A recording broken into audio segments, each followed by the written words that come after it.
It's only worth it if you work for it. It's only worth it if you work for it. I won't stop till they hear me now. I won't stop till I wear the crown.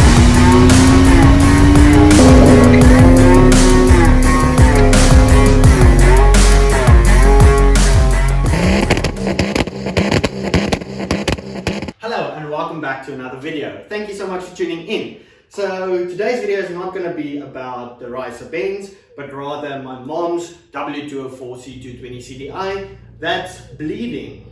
I'm perfectly happy destroying my own car, but with that one, not so much. So as most of you would know, that's my mom's W204 C220 CDI 2011 model with about 225,000 kilometers on the clock. For the most part, it's stock standard. We only did a DPF removal, so we removed the cat and then did some mapping on it. But if you're new to the channel, this is my M104 turbo swapped W203.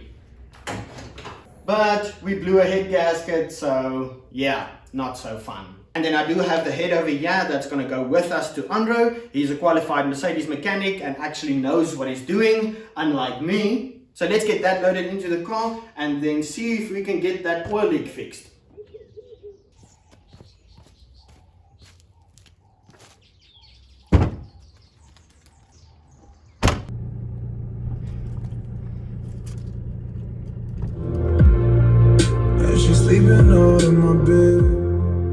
This has to be one of the most comfortable cars I've ever driven. It's so easy to drive and so relaxing. So I do tend to spend a bit more time, a bit more money on some parts to get it right and keep it like it should be.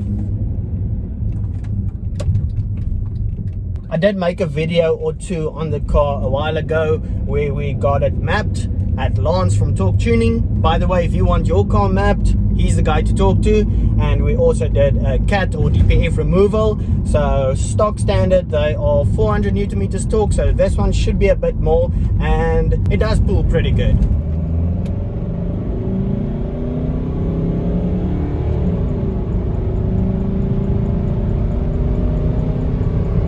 It's also pretty good on diesel for the size of car it is, especially after the mapping, and then it also has a very decent sound system.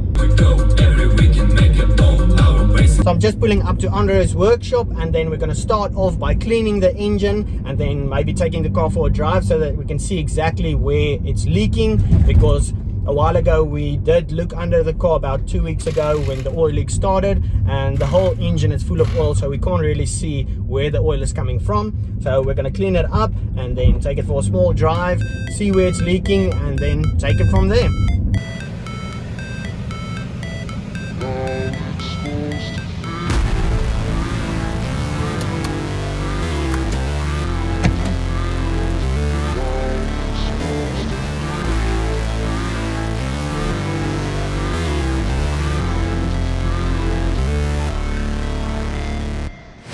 Never break, always fight, never quit, do it right, play the game, win it life, have no shame, there's no time, feel the pain, live the grind, I could change, in my mind, pick a lane, commit and climb, the only way to win it life, I never miss, that's fact, taking big swings, put your hand to the bat, put me in the ring, you'll go out in a bag, cause I sing what I mean.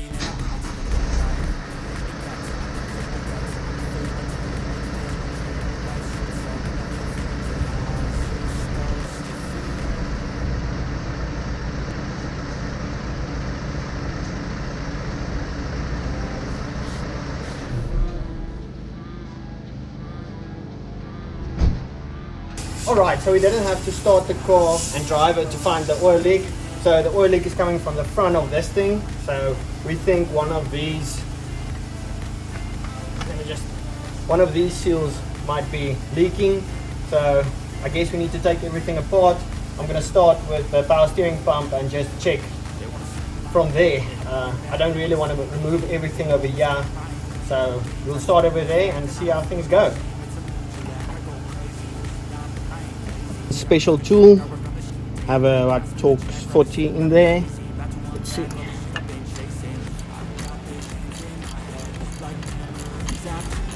To be a legend. imagine instead of something you can forget. I'm living up every breath, I'd rather lead than be led. I'll fill the seats as I spread with every word that I've said. Okay, so we got the power steering pump out of the way, as well as the aircon pump, but you won't see it over there, but we can see the oil in there. Loosen it up and see if we can take it out and then get the new one in there. We'll check over the seals if you can see anything obvious. Yeah, hopefully that's the issue.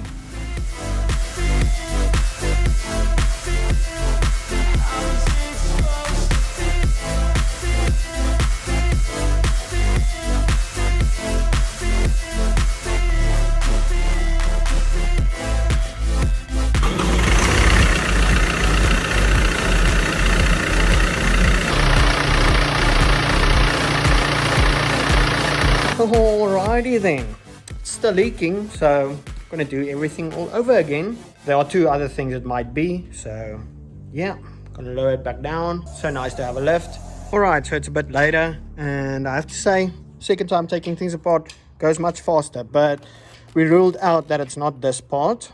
It has to be on this thing. So this thing sits on the engine on the side like this. We used an endoscope to look into the engine bay when the car was running, and we saw that the leak was coming from this thing over here. Not sure what it is, but we're going to take this one out, and then down there remove that coolant hose. We already drained the coolant, and then see if we can get to it from there, and then get that replaced, and hopefully then the issue would be at an end. Okay, so things kind of escalated, but we got that little coolant hose over there out, and then let me try and show you. So there's the thing we need to get to, but now the water pump's in the way, so we had to disconnect that hose over there, that hose over there. Now the whole water pump is loose, so let's get that out, and then we should be able to take that little black thing out and then replace it. So it's this little thing. We'll take this one, put it in there, hopefully it seals up. Finally got it out of there, and I think we definitely found the culprit. Look at that seal, how it looks. Okay, so I thought I could just move the water pump out of the way, but it does have a gasket there at the back. So best thing is to completely remove it and make sure that gasket is where it should be. Okay, so it's the next day. Very happy to report that the oil leak has stopped. So it turned out to be that little black thing. I don't know what it is, but it's a part of the oil cooler. A while ago, I also made a video of replacing that oil cooler, and I didn't really want to do it again. So I'm very glad we could only take out that piece, even though it was a lot of work, but now it's fixed. And then I wasn't doing the best at filming there at the end, but we just wanted to get it done and over with. But I would like to add that right when I turned into my street, the car's temperature dropped, and it turned out that one of the hoses popped off, leaking all the coolant out, and yeah, not a very good thing. I'm still working on my own PTSD from this thing overheating and blowing a head gasket, and I really don't need that one to blow one too. So it turned out that I installed this clip the wrong way around, and yeah, if I just would have pulled on it last night to check it, I would have seen that something ain't right. Got the clip in there, refilled it with some coolant and water, and yeah, I guess we can go over there to Unro to get the covers and everything on the car and test it out.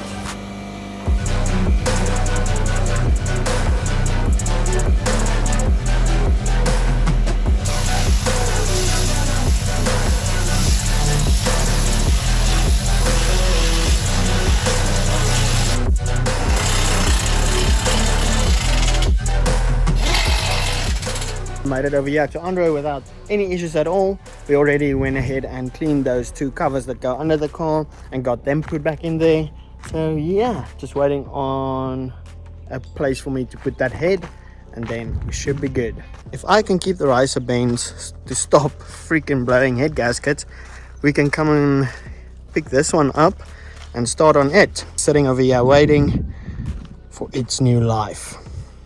But I don't have the space for it, so we have to wait until the ricer Benz can stay together before we start on that. Okay, so slight change of plans. Andrew quickly showed me how to do the valve lashing and whatever, everything, I don't know what you call it, on the riser Benz. So we'll be doing that over at my place, which is pretty cool. It's pretty amazing how fast things can go when you know what you're doing. Like I said, I changed the oil cooler on this car before. It took me 4 days to do it. I do want to give a huge thanks to Andrew for always freaking helping me with basically everything. Really cool guy. Then yeah, I guess I'll see you guys in the next one. Thank you so much for watching.